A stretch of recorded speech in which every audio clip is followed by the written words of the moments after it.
Transmitting from the Mojave Wilderness in Joshua Tree, California, now is the time for Desert Oracle Radio, the voice of the desert.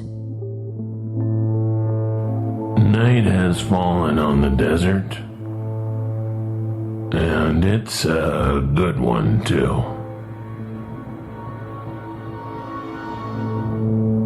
Halloween night, 2035.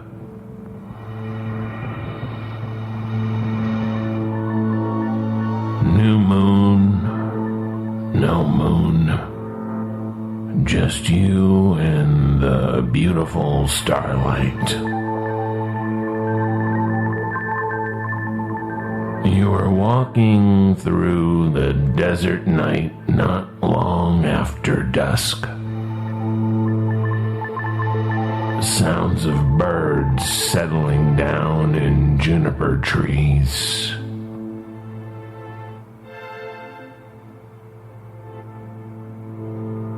Soft footsteps on the sandy trail. Your own. Maybe.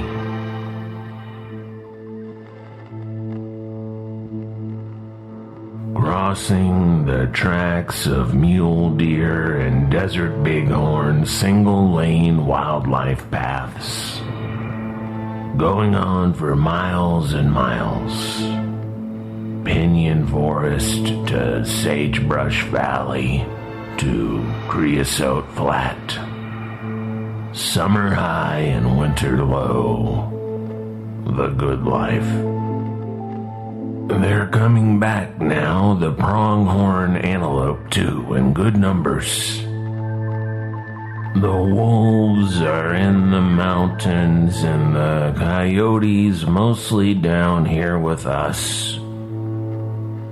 And something that's not quite either one. Neither fish nor fowl. Tall like a wolf, but rangy and tricky like a coyote. Sometimes they come out all black. What a sight. Prowling through the brush like a strange apparition. This is the time between the seasons, between the fading light and the oncoming darkness, the time, it is said, when the veil is thin. Now from the ridge, you see the many trails and roads leading to your destination. You see them illuminated with the electric torches of your people, the humans.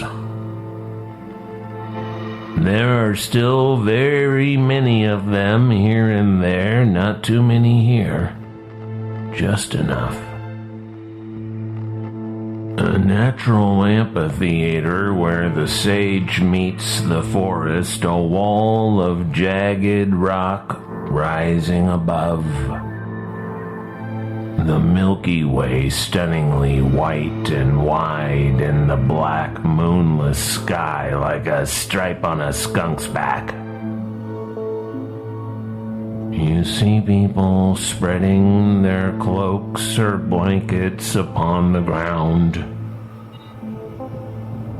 And below, they are making the fire. Stacking the split logs. Already a vibration can be felt. A low hum from the ground beneath. A strange charge to the air.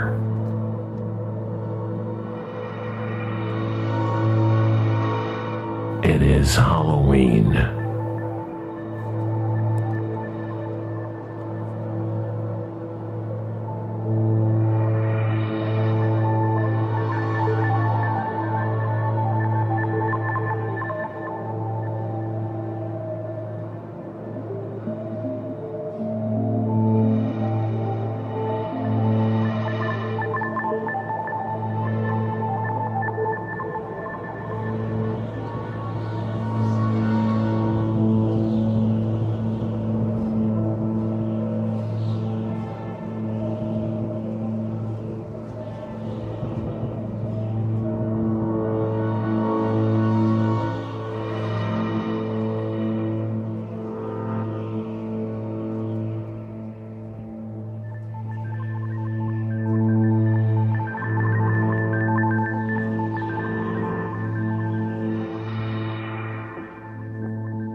as your kinfolk, you all walk down to the grove to mark these changes of the season. Here the grove is pinioned, the grove facing east, the opening west toward the people. Elsewhere the grove might be chestnut, elm, maple, organ pipe, or saguaro, or Joshua, or Palo Verde, or smoke tree. Birch, oak, rowan, or fir, rosewood and ironwood, whatever it is. The point is much the same. The names differ. The particular parts of the rite can vary a little or a lot, all to the local taste. Especially the taste of the local energies, the intelligence.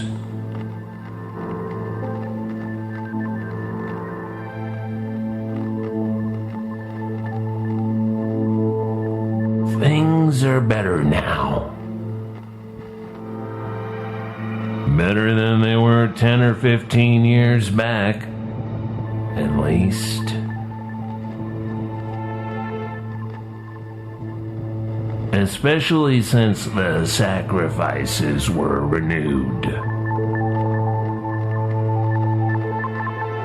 Tonight there will be another.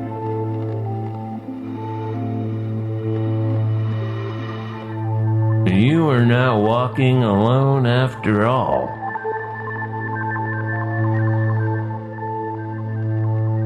You are being led to the altar.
You're behind the wheel.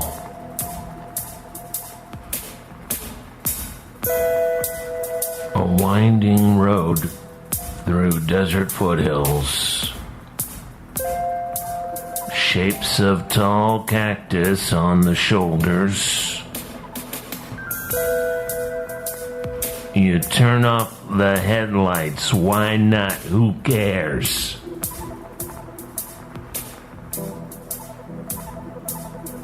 Once your eyes adjust, it's easy. The darkened earth has an ambient glow. You understand that now. You know how to see it.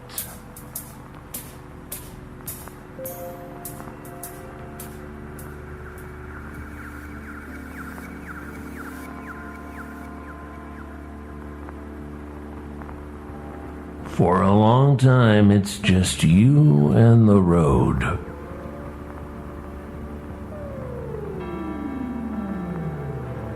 The first billboard appears as the sky begins to lighten.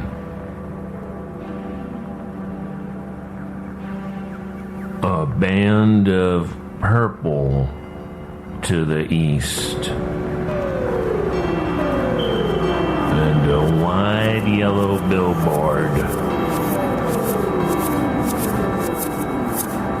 What is it? Then an hour later, another, then another. Ask yourself, what could it be? Who will save you from it now? Who will save you from the beast? And who will save the beast from us?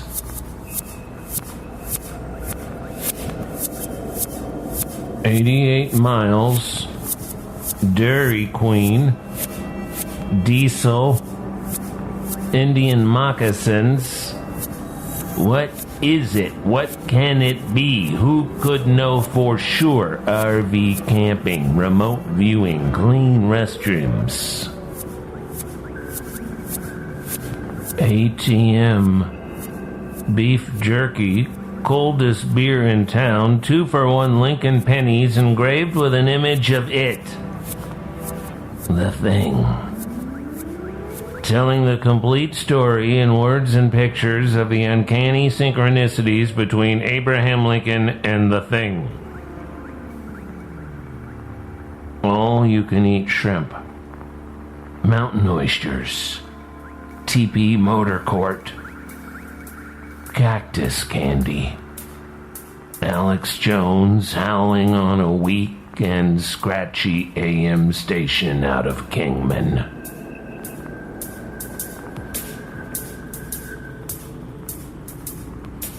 Do you have what it takes to look at the Thing?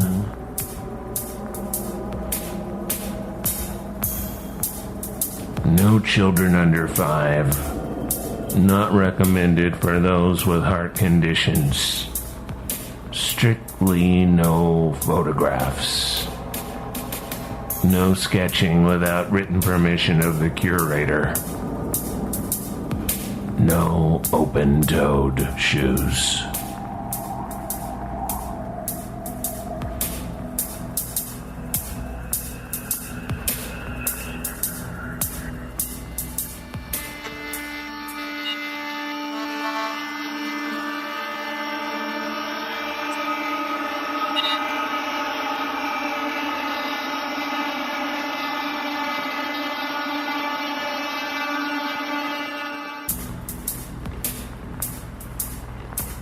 It's Halloween night, 2035.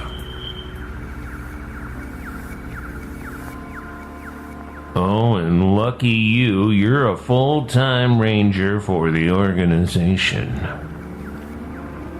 And you're headed out for a couple of weeks of field work. Checking on the trail cams, swapping out some memory cards on the occasional ground and air monitoring stations. Just a little stone post on the side of the trail. Loaded up with air quality and groundwater monitors, a tiny solar panel embedded in the top, enough to run all these little devices below.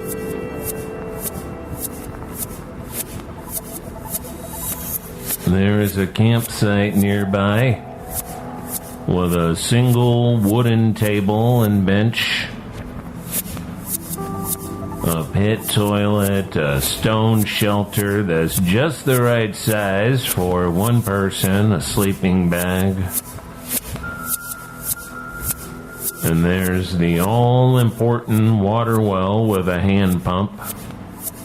Without that, you would not make it for long out here, October or not.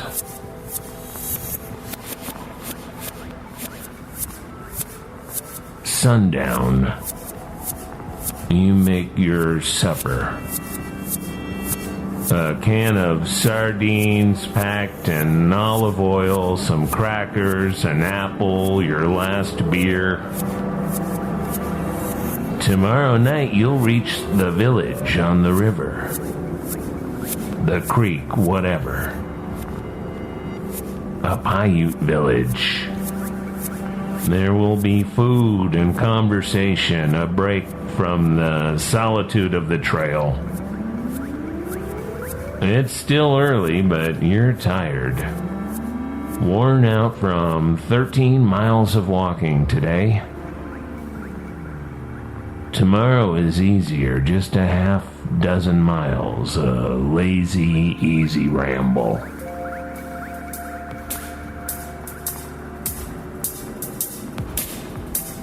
Just as you begin to drift off, you hear something snap. Clear and close by. A thin branch of blackbrush, maybe. Then another, closer.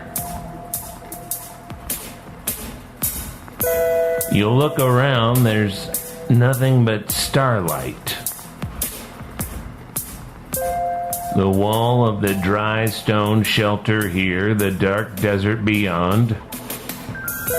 There is something like a breath, and you fumble in your pack for the weapon you carry but never needed to use before now.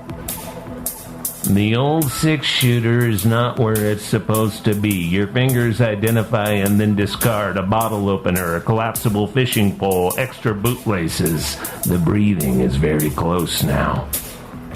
Is it breathing at all? Just as you sit up, panicked, there are lights in your eyes, blinding white lights. You are frozen, half inside the sleeping bag, half out.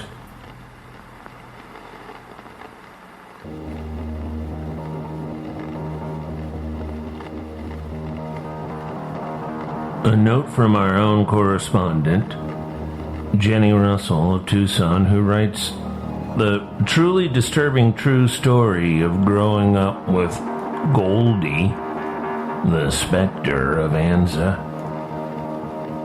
In our new issue number 9, Goldie, seen as a gold orb zipping around by day and a hovering green fireball by night. That damned thing, whatever it is. Jenny Russell writes,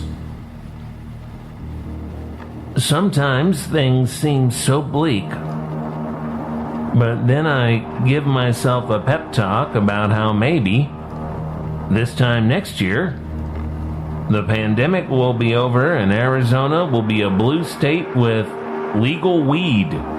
Fingers crossed." Also, important correspondence from Alan Songer up in you-know-where, by where the sons of the pioneers live, the sons of God's way. Subject, damn hipster tourist.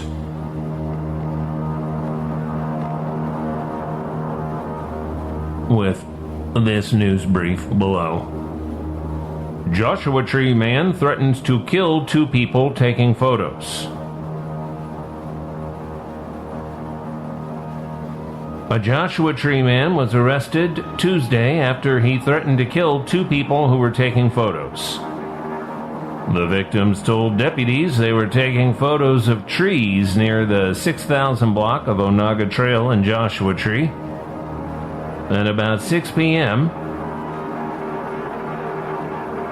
when David B., 32 returned home. They said Mr. B went to his home and came back on foot with a pickaxe, which he swung at the victims, while telling them he was going to kill them. Deputies served a search warrant on Mr. B's home and found the pickaxe. David B. was arrested on suspicion of assault and making criminal threats, booked into the West Valley Detention Center with his bail set at $50,000. Thanks to Alan for that.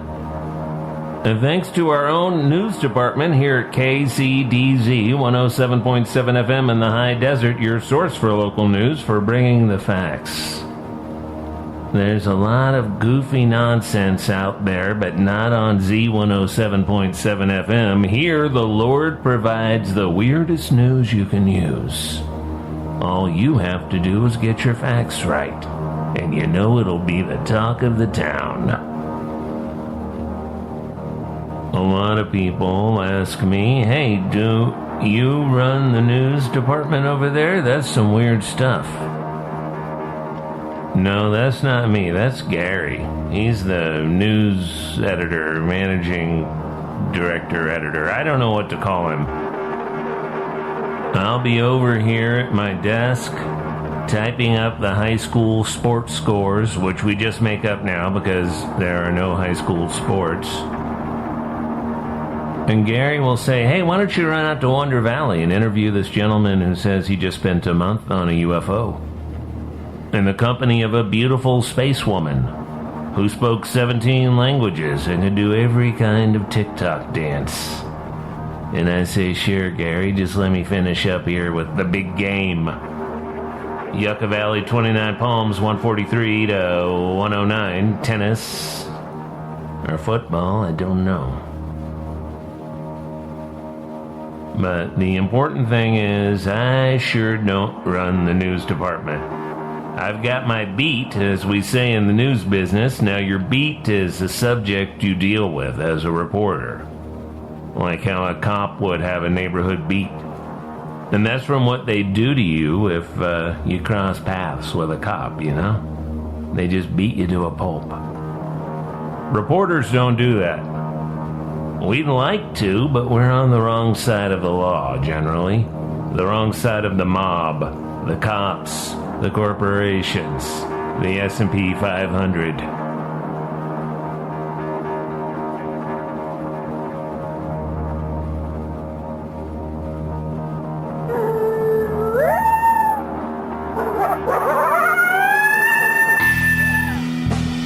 From Amboy to Zzyzx and across the great Mojave Wilderness, across the whole desert Southwest, if you stream it.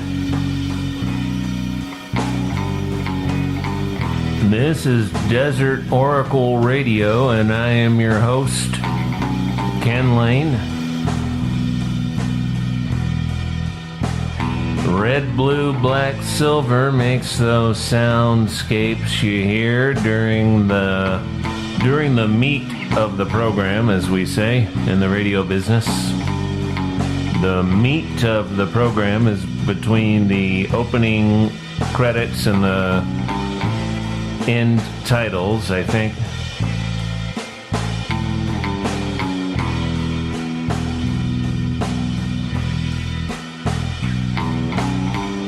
Hey, here's some good news. Issue number 9 of Desert Oracle is out. It's in the mail, domestic and international. Should reach you soon if you haven't already received it. And if you haven't received it yet, well, maybe you've heard about the situation with the post office, the postal service. Remember half a year ago or so when I promised I'd deliver these books myself if need be? Like Kevin Costner and Waterworld? Well, that time may be a little sooner than maybe you figured. In any case, you can pick up a fresh copy of the freshly redesigned Desert Oracle at the station and Mincing Mockingbird and Coyote Corner right there in downtown Joshua Tree. Where else? Well, Cactus Mart on the highway in Morongo Valley, the California Welcome Center in Yucca Valley, and how about that new Windmill City shop in Palm Springs, and Skylight Books in Los Angeles, and back of Beyond Books in Moab, Utah. So drop on by, patronize your local shops.